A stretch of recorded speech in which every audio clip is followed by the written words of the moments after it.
Hi everyone, I'm Nicholas Tutora. Welcome to Tutora Time.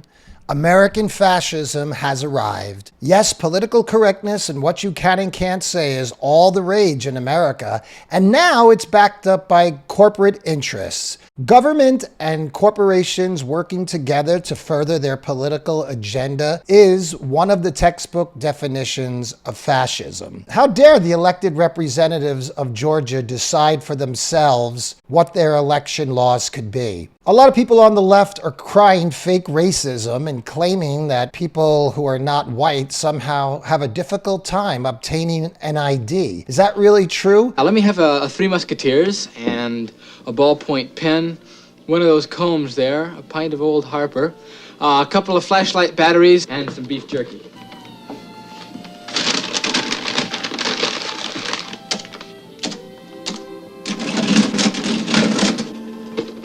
Okay, you got an ID for the liquor? Oh, I left it in the car. Sorry. You'll have to get it before. Well, I forgot the car. You got it. You got it. You didn't get it. Why didn't you get it? Well, I needed some things, and I thought as long as I was in there.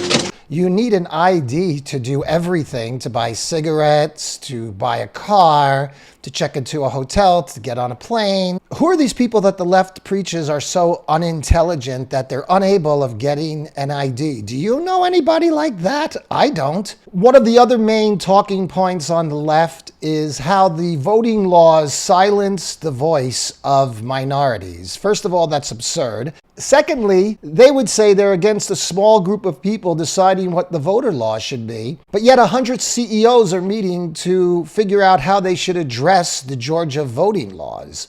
So let me see if I have this straight. An elected representative body that was elected by millions of people is somehow invalid and a sign of restricted access, but yet 100 people will decide what voter policy should be.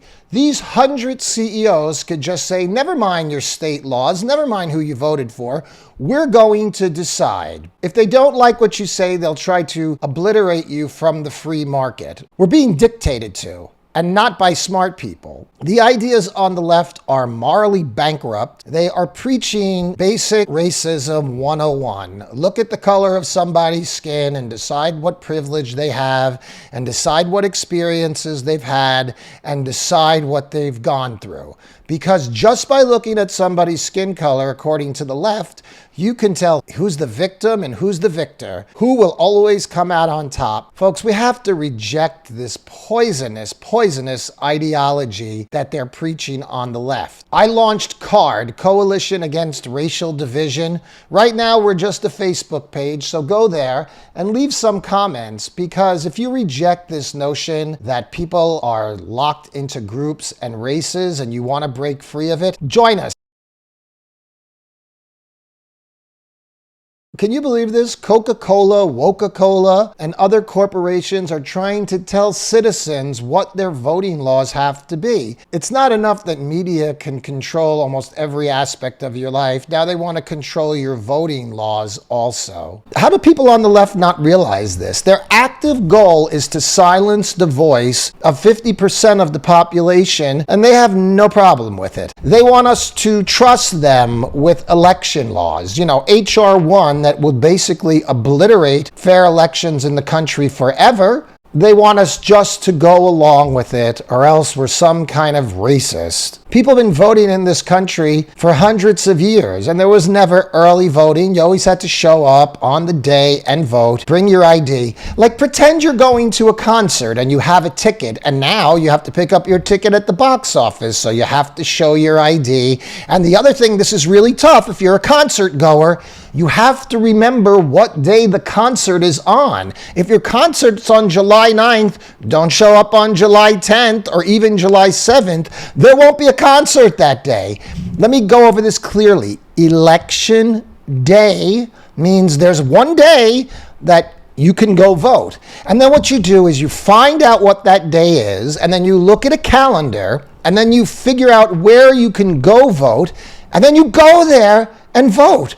Oh, it might take you a half hour, Maybe it'll even take you an hour, but that's not really true. Anywhere in inner cities and anywhere in populated areas, there's voting locations everywhere. If anything, the voting laws have gotten more open than closed. I don't know. Everybody has the right to vote, but if you have a hard time figuring out how to do it and where to show up, it tells me you probably don't know that much about the issues you're voting on. And it's only basic common sense that if there's massive mail-in voting, there's going to be cheating. To all the people on the left, do you think everybody suddenly became honest and that nobody would cheat in an election?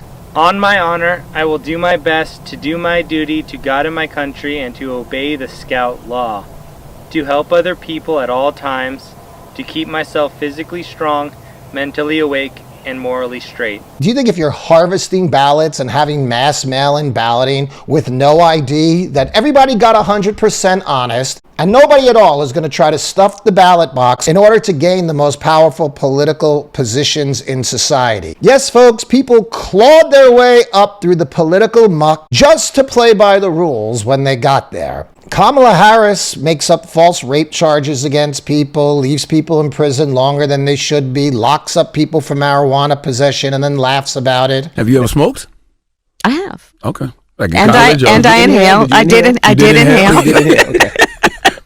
It was a long time ago. But all of a sudden, when it comes to voting, she's become 100% honest. I tell you what, for all of you who believe mail-in voting is fine, tell your employer to cash your paycheck, put the cash in the mail, and send it to you. And don't worry, it'll get there just fine on time. You have absolutely no reason for concern. Nothing ever gets altered or lost in the mail. It is so sad what is happening in this country. The left is turning back the clock in all areas, in intelligence, in freedom, in free speech, in race relations. They have nothing to go on. All they're trying to do is stoke hate so they can get paid or pretend that they solved it. Stacey Abrams was all about the Major League boycott of Georgia in the All-Star game, and now she realizes it's costing black people in Georgia millions, hundreds of millions of dollars in revenue, because they're the ones who are getting the extra work when the All-Star game comes to town. But that doesn't matter to Stacey Abrams. Her kickbacks don't come from there. Her payoff money doesn't come from there. They keep talking that they want to defund the police and how the police is some kind of racist notion. Okay, well, how about we just defund it in certain areas that you choose, and the rest of us civilized people will keep the police in place. 100 corporations trying to control our election system, trying to override the will of the people. The people, 74% of the people, Democrats and Republicans, want voter ID. The only reason you wouldn't want voter ID is if you plan on cheating, but your government doesn't get to decide that for you. Corporations do. They will dictate what you can and can't do and how you can and cannot live. And if you don't go along with them, they'll just try to wipe out your existence. Since when did this happen, folks? America has become a fascist state. If you don't say the right thing, they'll try to silence you. If you don't believe the way they want you to believe, they'll silence you. And every fascist government has to have street enforcers, which is happening right now. BLM, Antifa, they're in the streets making sure that they'll burn businesses down, terrorize people, terrorize communities if they don't get their way. The left is turning the clock backward in terms of building a healthy society. All they're interested in is dividing everybody by race. And you know, it hurts in my heart so much when I think of all the young minds that they have poisoned with their race baiting and racist narratives. They have convinced people they're victims. They've convinced other groups they're oppressors. They have made the tension between races so hostile and so ugly. At least they're trying to. When you meet people one-on-one, most people really don't fall for this. But they're pushing racial division as hard as they can. It's another just tactic of fascism. They want to create groups. You have to create marginalized groups and favored groups so you could pick on this group, but not on that group. It's really disgusting. Race is a happenstance of birth. People happen to be born a certain way. It's not a skill to be black. It's not a skill to be white or Hispanic or Asian. It just happens to be that way. Don't get too caught up about the color of your shoes. You know, they come in all different colors. How about you judge people by what they say and how they act? How about we divide it into civilized and uncivilized people? How about that? If you think you have a license to loot, burn, destroy everything, then you're not in the civilized group. There's dark days ahead in America, but we have to keep speaking out. We have to do our best to win this battle for the hearts and minds of America. And you know what? The left is going to fail. You know why? Because their agenda is built on hate, and hate can only go so far. Eventually, it will devour itself. They could do a lot of damage in the process, but eventually the eternal truths will win out. So keep fighting, keep speaking out, and never let them convince you to buy into their hatred. I'm Nicholas Tutora, and I'll talk to you again soon on Tutora Time.